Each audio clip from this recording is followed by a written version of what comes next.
Honorable Speaker, thanks for giving me the floor. My Speaker, we all want a greener world. There's no compromisation from any point that we don't want a greener world or not. But the debate is about who do we give responsibility for the penalization of for giving a greener world. So the thing that is at stake is a very significant thing, and we don't want to risk it, and we want that proposal to be passed that would actually be more successful and that actually is more reliable and would have lesser hassleful problems and so on. Our Speaker, before going to the main portion of the debate, let me rebut some of the points that I had found from my opposition.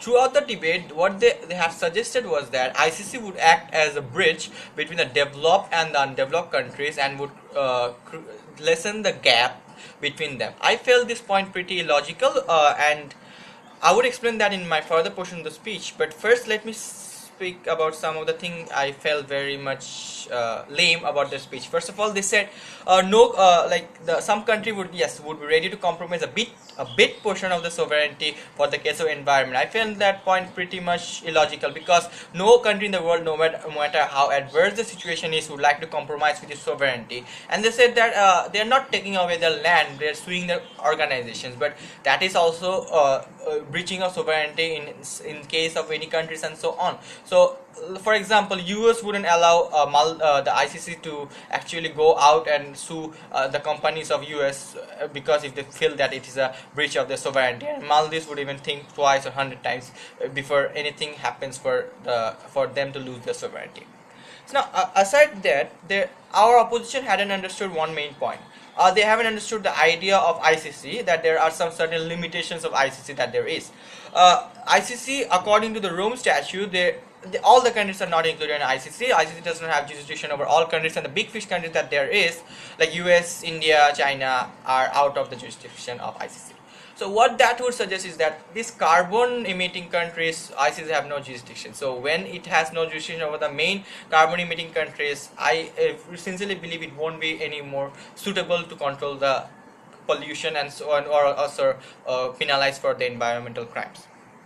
And throughout the debate was about showing whether ICC is efficient, or showing the efficacy of ICC. But throughout the debate, they failed to show how ICC is efficacy enough. They just proved some point and proposal they had brought on.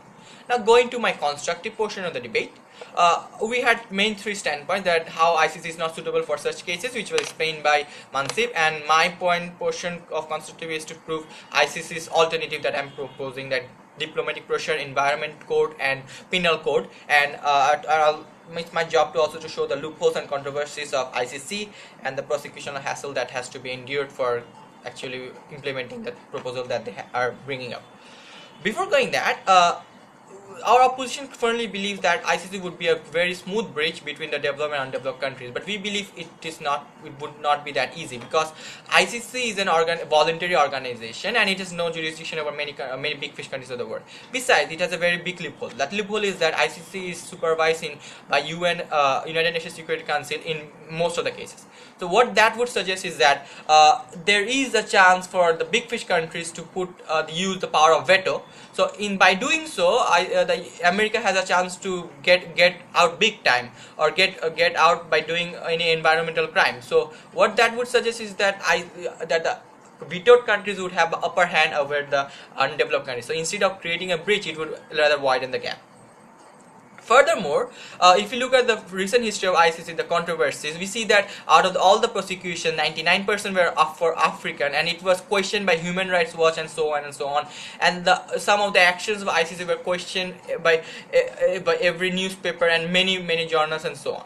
So what we actually believe is that for giving such a huge responsibility to such a controversial organization, which is not trusted by the big fish countries and which has no jurisdiction over the main carbon producing countries, which will not be fruitful at all. Now it's my turn to prove why our alternative proposal stands more solid. First of all, let me give you some examples about some of the thing that we all know about the Exxon Valvage. So it does not need to be further explained. Let's talk about horizon oil spill, one of the major issues of the 20th century. We all know that British Petroleum was all made bankrupt by the US in this process. So what that happened, what that created was that it created more awareness, and such type of oil spill had come down. So what we see there is that it was done on the basis of diplomatic understanding, and at the end of the day, what happened is that no diplomatic problem was created. Rather, the responsible party was punished. The loss was mitigated, and so on. So and there are so we what we see is that we have firm proofs of the success of our model. And versus, if you weigh down it with our opposition's model, there are various loopholes in their model, which we see that let us talk about jurisdiction and so on, or let us talk about the trust of countries, or let us talk about the UNSC veto power. So what we see is that there are loopholes in there. And secondly, let us come to our point. Our point is a diplomatic solution. We believe that this is a diplomatic problem, and this diplomatic problems cannot be solved without a diplomatic solution or without diplomatic understanding. But their proposal includes ICC for creating the diplomatic solution, but ICC is not trusted by major countries of the world, and so it will be diplomatically problematic.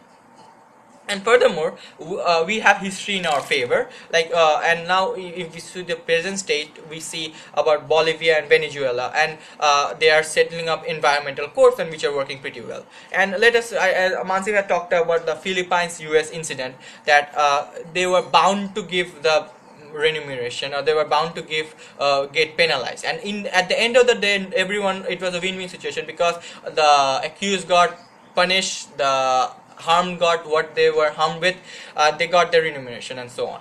So versus their ICC proposal, what I really found out that their proposal actually suggests diplomatic problems. Let's say sometimes some countries would rather question that I would not let ICC enter there for the question of sovereignty, and so on.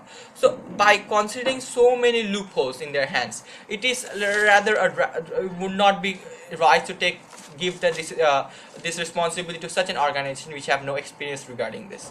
And the controversies of ICC, the recent articles, and the ICC can be biased is a very modern issue, or a very widely spoken topic, because let's say ICC had a trend of being biased, and in spite of that UNSC thing, ICC was termed to be biased by many African countries of the world, including Jacob Zuma and many other call this biased. And not only their words, when we see the stats, we see that ICC hadn't prosecuted any of the crimes of the US or UK or the big fish countries, but rather only the African countries were made the scapegoat. So what we find is that there is a certain amount of biasness, which is actually a very important thing that we have to consider. So what we suggest in our case is that our proposal does not have to also go through the prosecutional hassle that ICC has to go through. ICC has to go through a lot of prosecutional hassle because it does not have diplomatic immunity in many cases, and it does not have diplomatic advantages also. But rather, our proposal, which we say is that about the penal code and so on, which would be done on the basis of diplomatic understanding and so on. So considering everything that we have in our hand, we believe our proposal is a more firm proposal, and it is more reliable, and the opposition speech contained a various amount of loopholes which we believe should not allow this proposal to be passed in the parliament. Thank you all.